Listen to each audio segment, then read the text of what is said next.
ګرانو کتونکو زه وحید خان تاجک یم او زما سره MNA صاحب محترم بشیر خان موجود دی. مقام ګیره کړه نو ما چې MNA صاحب سره لږې خبرې اترې وکړو. خان ستاسو ډېره مننه چې راته وخت مو راکړو. شکریہ جی تاجک صاحب ډېره مهرباني. اولنۍ چې کومه خبره چې په ټول لوړدیر کې په بحث روان دی هغه د وزارت ده. چېرې لوړدیر اپردیر خو بیخي اګنور شو، خو لوړدیر تکړه کسان اسمبلۍ ته تللي دي. وایي چېرې وزارت ولې ورنه کړی شو سوای د همایون خان نه. اعوذ باللہ من الشیطان الرجیم بسم اللہ الرحمن الرحیم. یا مالک ایاک نعبد و ایاک نستعین. تاسو ډېره زیاته شکریہ ادا کوم تاجک صاحب.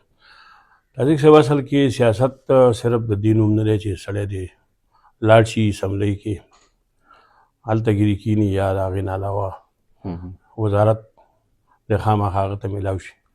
خدمت چې دی نو هغه هر ځای کې هر وخت هر څوک چې غواړي نو هغه کیدی شي.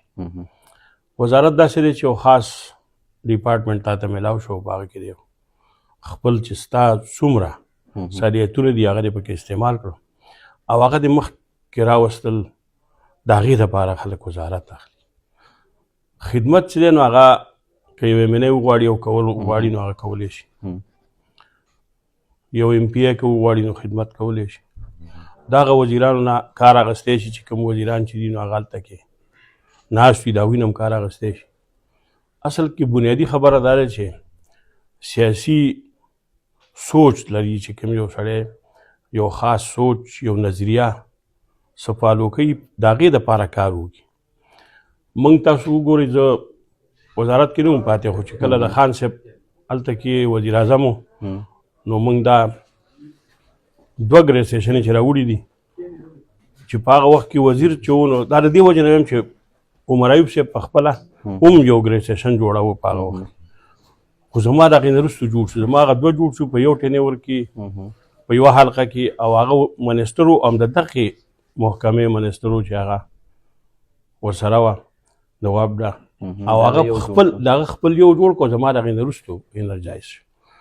نو بنیادي خبره دا ده چې کله ته کار کول غواړې او له چا نه کار اخیستل غواړې نو د دې نه بغیر چې هغه سړی د وزیري کار کولی شي. د دې نه تاسو نن وګورئ نو زمونږ صوبایي حکومت کوشش کوي چې ټولو ته هر ځای ته چې څومره په ضلع کې یا زمونږ MPA ګان صاحبان دي هغوی ته ښه پوره فنډ میلاویږي. دا اوس چې دي نو 50 کروڑ روپۍ یو دي، بیا 30 کروڑ روپۍ نورې دي، بیا 10 کروڑ روپۍ نورې دي. تقریبا 1 ارب 15 کروڑ روپۍ یو ممبر ته میلاو شوي ترقیاتي کارونو کې. دغه هغه دغه ته میلاو شوي دي، زموږ منسټر صاحب ته میلاو شوي دي او یو MPA ته میلاو شوي دي. بنیادي خبره دا ده چې د هغې نه علاوه زمونږ دلته کې PK 17 کې که عبید الرحمن وګورو نو هغه څه 11-12 کروڑ روپۍ دغه ته راوړي BS بلاک ته چې هغه کې زه شریک یم. دا نه چې زه ورسره تللی نه یم، زه ورسره هلته کې 2-3 ځل زه راغلی یم پېښور ته خو د هغې نه وروستو فالو اپ چې هغه څومره کړی دی نو هغه پیسې راوړي دي او نن په هغې کار شروع دی. 16 کروڑ روپۍ چې دي په دې پسې زه د شکیل خان چې کله CNW منسټر و زه پسې ورغلی وم او د هغې نه وروسته م شروع وکړه بیا فالو اپ زمونږ MPA صاحب عبید الرحمن وکړم او هغه 16 کروڑ روپۍ رالي نن د مونډه نه سمرباغه پورې چې دا کوم روډ دی اوس په ADP کې چې دا کوم ورسره موږ دغه کړي دي کوششونه کړي دي د هغې نه وروسته به 7 کیلومیټر نور هم دلته کې سپالټ وشي ورسره او دا داسې نه چې دي دا که وزارت ورسره هم دغه به کېږي او که ورسره نه مې دا به کېږي. بنیادي شی دا دی چې ستا هغه نظریه دا ملک چې دی دا صرف په ترقیاتي کارونو باندې هم نه چلېږي. زموږ نن چې کومه ګراني ده هغه تاسو وګورئ نو هغه زه ټماټر والا خبر نه کوم خلک هغې طرف ته ځي که نه هغه خو د وخت خبره ده چې کله سیزن دی فرض کا یا په پنجاب کې یا په سند کې نن ډېر زیات هغه سیلاب راغلی د هغې په وجه باندې نن د دغه کمی دی د سبزۍ چې هغه مارکیټ ته نه راځي ځکه چې هر څه سیلاب اوس دا چې دي نو په دې وجه باندې دي. خو د دې نه علاوه تاسو نور وګورئ چې تیل څومره ګران شوي دي او نور به څومره ګرانېږي. په عالمي مارکیټ کې د تیلو هغه ارزانېږي او ورسره دلته ګرانېږي. چیني چې دي نو هغه 200 روپۍ کیلو دي. د دې نه مخکې به ټول خلک راوتل د عمران خان په وخت کې چغې به والې احتجاجونه به کول بلکې صحافیان هم ټول خبره کوله. اوس صحافیان چې دي نو هغه هم بالکل خاموش دي، څوک دا خبره هم نه کوي. غریب سړی چې نن د غربت احتجاج نه کوي کنه نو منګه خو د اپوزیشن منګه خو چې استاد خو صرف عمران خان منګه خو چې محدود یې دغه لپاره احتجاج یا ګرانۍ لپاره نه کوي. یاره جی خبره چې موږ ګرانۍ لپاره دیو جن نه کوو چې د ګرانۍ لپاره کم کسانو په هغه وخت کې کول چې کم زمونږ په وخت کې ګراني وه. هغه کسان چې دي نو بالکل خاموش او زاړه د فیران چې دي مولانا صاحب به هم یاد کړم او ټول به یاد کړم او جماعت اسلامي به هم یاد کړو. د دې نه علاوه به دا ان پي والا به هم یاد کړو چې دوی هم ډېرې چغې والي. دا ټول چې دي نو دوی په هغه وخت کې کوشش کړی دی چې زمونږ دا ګراني چې ده دا د خلکو ته وړاندې کړي ځکه چې زمونږ نه تنګ وو.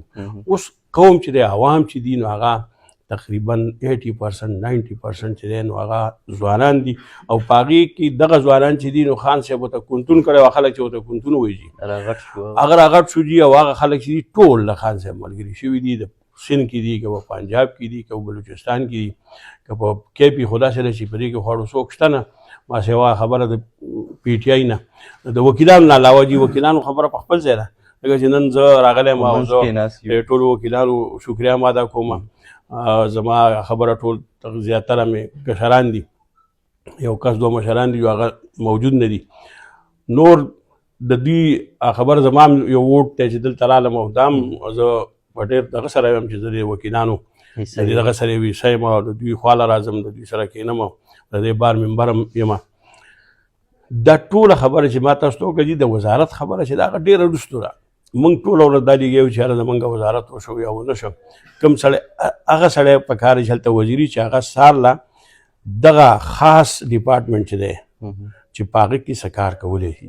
لکه بیا خو په کار یو خبره ته در کوم یو خبره رایاد شوه چې زمونږ د شیرپاو سره کولیشن ګورنمنټ ودي په 2013 نه 18 پورې چې په هغه وخت کې ابرار نوم یو زما په خیال دی دغه هزارې و. هغه د شیرپاو له طرف نه د ځنګل هغه خبره وزیر و او هغه بالکل انپړ و، هېڅ ورته نه و یاد. خان صاحب دغه ته وویل پرویز خټک ته ویل دا تا ولې دا سړی دغه کړی؟ هغه وایي صاحب به ځنګل خو ځنګلي او زمری به کې باچایي وایي که دې ته خو هېڅ ضرورت نشته دی ځکه چې هغه خو بوټی نالول دي. وایي دغه هم نالولی شي، دا انپړ هم نالولی شي او په دې پوهېږي چې څومره بوټي نالول غواړي او چې ښه کوالیفاید سړی هغه هم نالولی شي. نو په دغه ځای کې خو داسې ده چې که تاسو وګورو موږ دغې زمیندارۍ دپاره خو موږ ته یوه پکاره چې ښه یوه راته چل راځي او په هغې باندې ښه پوره زور کولی شو. هغه طریقه راته یاده وي بس هغه پوره ده. نو د یوې خبره خو په خپل ځای ده چې سړی وایي ما ته یوه یاده، څوک وایي ما ته خبره جغم پېژني، څوک څه کوي څوک څه وایي.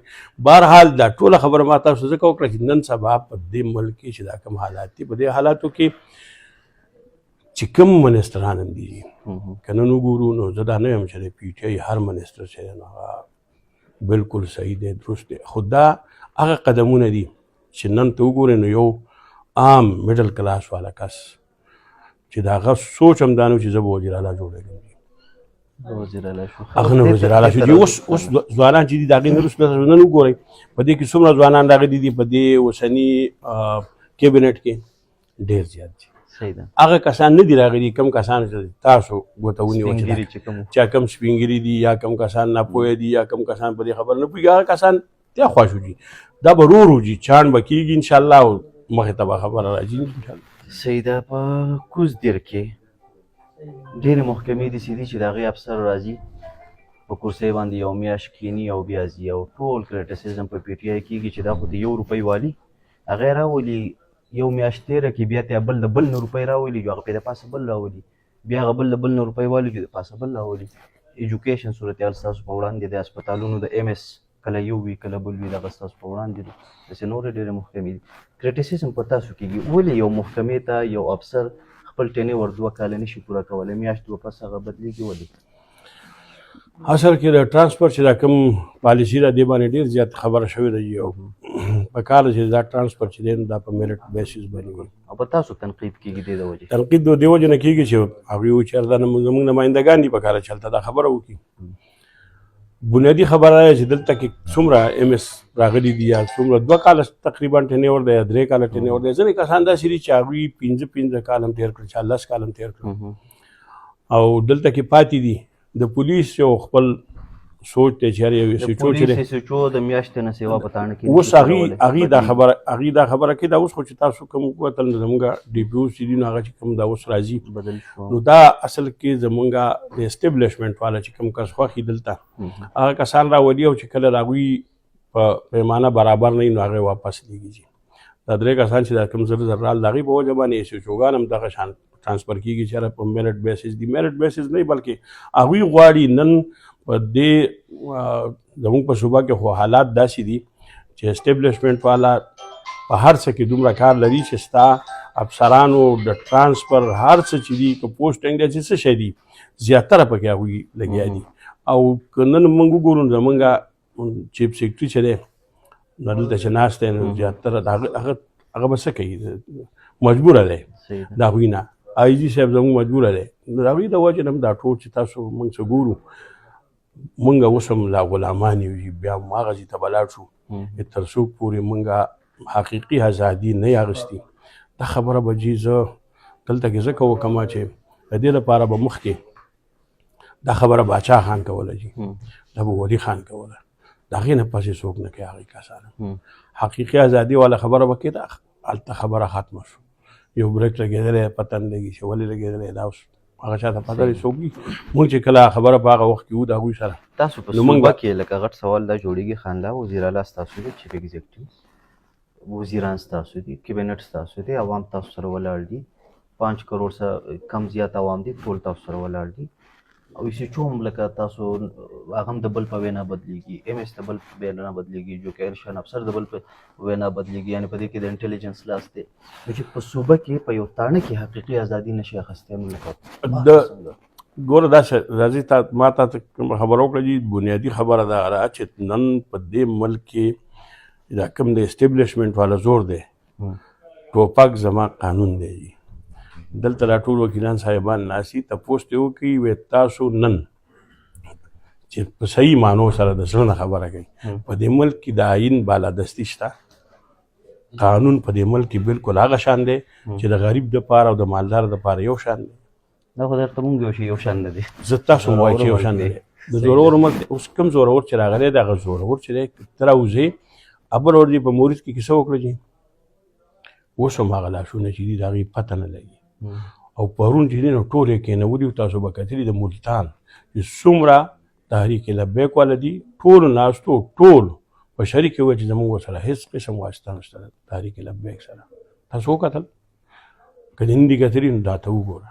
اوس هغوی به داسې کوي لکه څنګه دا پریس کانفرنس په شریکه باندې زموږ به په یو کاوه چې یو کس به راوسته په 9 مۍ نه وروستو ډاکټر یاسمین راشده او سره دا بله چې دا نو اندلیب عباسي دا په یو ځای ولاړ دي او چې هغې پریس کانفرنس وکړو 9 مۍ کې مولا حسین را هېڅ قسم هغې سازش نه دی کړی هغه بالکل خبره ختمه شوه. بل طرف ته چې ده هغه بله د 2.5 کارونه چې هغه د کینسر مریضه ده هغې ته څومره تکلیف دی هغه په هغه کې پراته دی. دا شی نه چې دي دا تاسو یې چې اختیار د دې اختیار لپاره خو خان صاحب نن تقریبا 2.5 کاله په جیل کې دا اختیار چې دا نن د SHO اختیار چې دی که نه د دې نورو سره دا اختیار د دې نورو سره هم نشته. نن خو لا وزیر اعظم چې ناست زموږ خو لا بیا هم څه خبره وکړو چې دا SHO ټیک دی یا غلط دی یا څه دی راوځو څه خبره کولی شو. وزیر اعظم چې دی دا خبره هم نشي کولی که هغه دا خبره وکړه کېدای شي سال لا نه بل وزیر اعظم به راځي. اخر چې ستاسو خیال خان راوځي ګیم انشاءالله جي ګیم دا اوس کوم حالات دي تاسو مې هم ګورئ زه هم ګورم جي ډېر زر چې دی انشاءالله خان صاحب چې دی هغه رهۍ نه بغیر په دې ملک کې بله څه طریقه نشته دی څنګه چلېږي انشاءالله ډېر زر ډېره مننه.